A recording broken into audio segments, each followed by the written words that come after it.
Hello दोस्तों, आप लोगों का फिर से एक बार स्वागत है।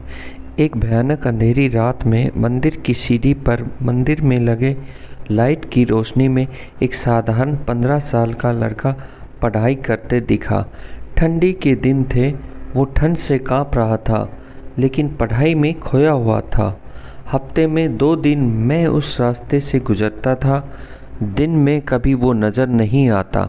मुझे काफ़ी जिज्ञासा होती थी उसके बारे में जानने की। एक रात खाना खाकर मैं गाड़ी लेकर उसी रास्ते से गुजरने वाला था। सोचा जाते जाते कुछ पार्सल लेकर जाऊंगा उसके लिए। मैं पार्सल लेकर गाड़ी से उस मंदिर के पास पहुंचा। लड़का सीढ़ियों पर बैठकर हमेशा की तरह पढ़ाई कर रहा था। मैंने गाड़ी रोकी और उसके पास गया। मेरी तरफ जब उसने देखा तो वो मुस्कुरा दिया, जैसे वो मुझे पहले से जानता हो। मैंने उससे पूछा, बेटा तुम हमेशा यहीं पर पढ़ाई करते हो?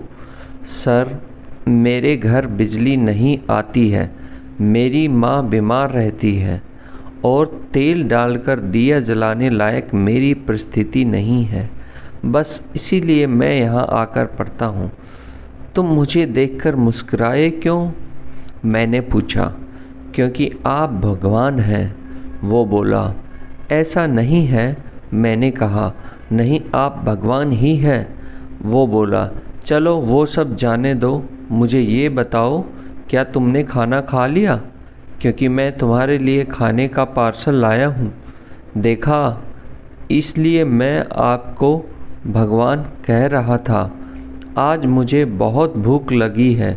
सुबह से मैंने कुछ भी नहीं खाया, लेकिन मुझे इस बात की ज़रा भी चिंता नहीं थी।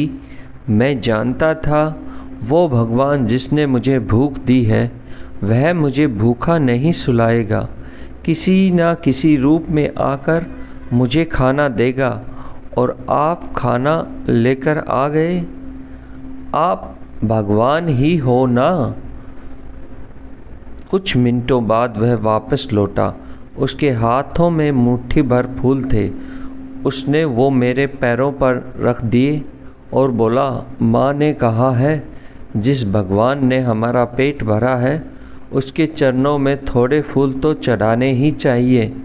मेरी आंखें बंद हो गई और उसमें अपने आप आंसू निकल आए। आंखें खोल के मैंने उसके पुराने घर के तरफ देखा। उस घर के सामने पड़े पत्थर में भी मुझे प्यारी सी मुस्कान दिखाई दे रही थी। उस लड़के की आंखों में मुझे साक्षात भगवान दिखाई दे रहा था। दोस्तों, कहते हैं कि भगवान सबकी मदद करते हैं, बस वह खुद सामने नहीं आते। किसी न किसी के ज़रिए हम तक वह मदद पहुंचा देते हैं। बस ज़रूरत है तो उन पर विश्वास करने की।